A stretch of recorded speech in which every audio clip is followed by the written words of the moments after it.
In this lecture, we will review using inferential statistics. What is it? Well, inferential statistics uses sample data to draw conclusions and make predictions about a larger population, employing techniques like hypothesis testing and confidence intervals to assess relationships and make generalizations. Inferential statistics involves the use of a sample, one, to estimate some characteristic in a large population, and second, to test a research hypothesis about a given population, to appropriately estimate a population characteristic or parameter. A random and unbiased sample must be drawn from the population of interest. Now, here's a breakdown of key concepts. Inferential statistic aims to make inferences or generalizations about a particular population based on data gathered from a sample. It's a branch of statistics that allows us to move beyond describing a sample and towards understanding the broader population from which the sample has drawn.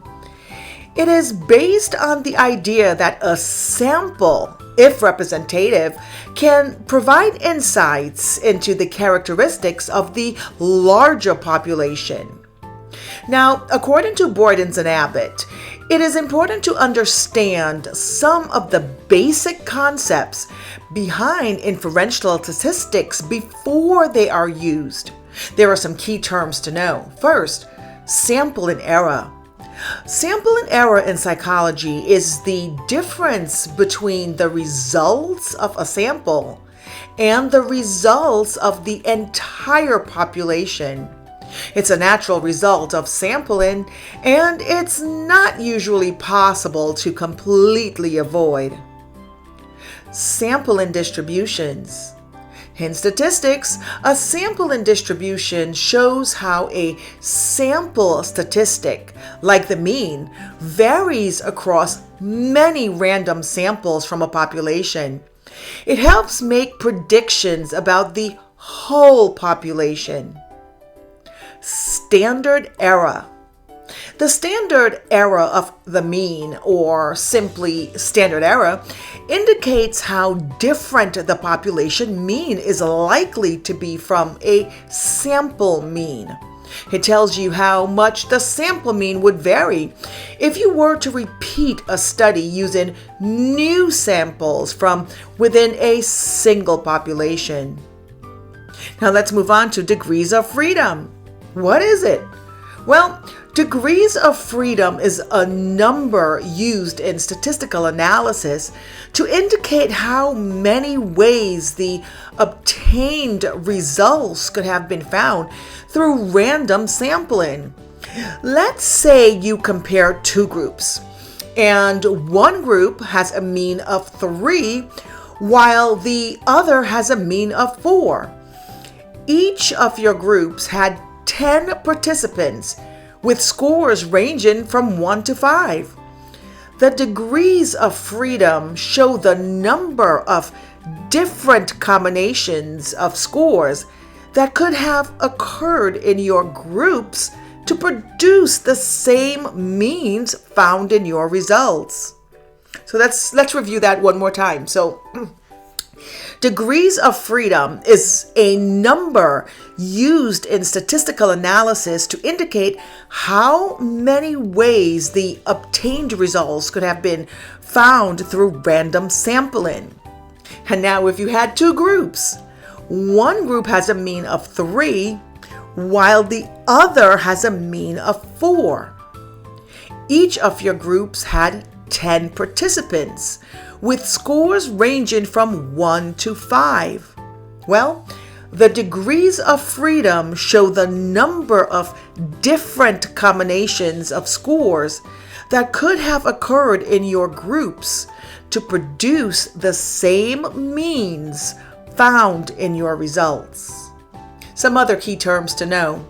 Estimation In psychology statistics, estimation involves using data from a sample to infer the values of unknown population parameters, often presented as a point estimate, which is a single value, or an interval estimate, which is a range of values with a specific level of confidence. And null hypothesis significance testing, also known as NHST, is a statistical method used to determine if observed differences or relationships between groups or variables are likely due to chance or a real effect by testing a null hypothesis or no effect against an alternative hypothesis. Now, the two types of NHST, and remember that is the null hypothesis significance testing. So the two types of NHST statistics are parametric and non-parametric. Now, the parametric statistical tests assume data follows a normal distribution and are used for quantitative data, while non-parametric are used when data doesn't meet these assumptions.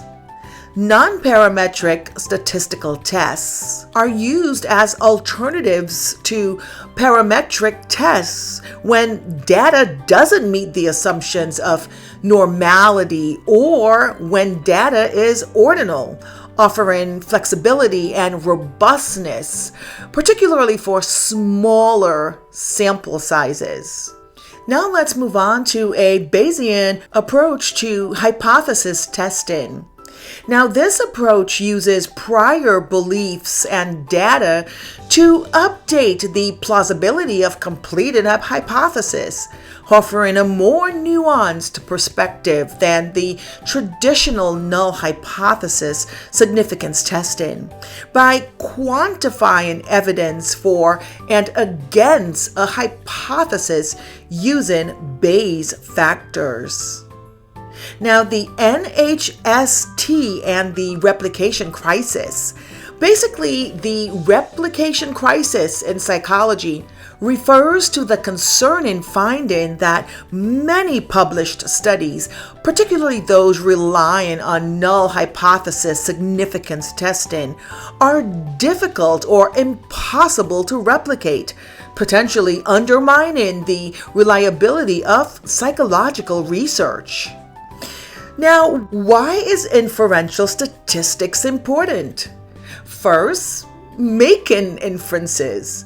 It allows researchers to make informed decisions and draw conclusions about a population based on a sample data.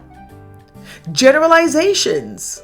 It enables us to generalize findings from a sample to a larger population. And third, decision making. It provides a framework for testing hypotheses and making decisions based on statistical evidence.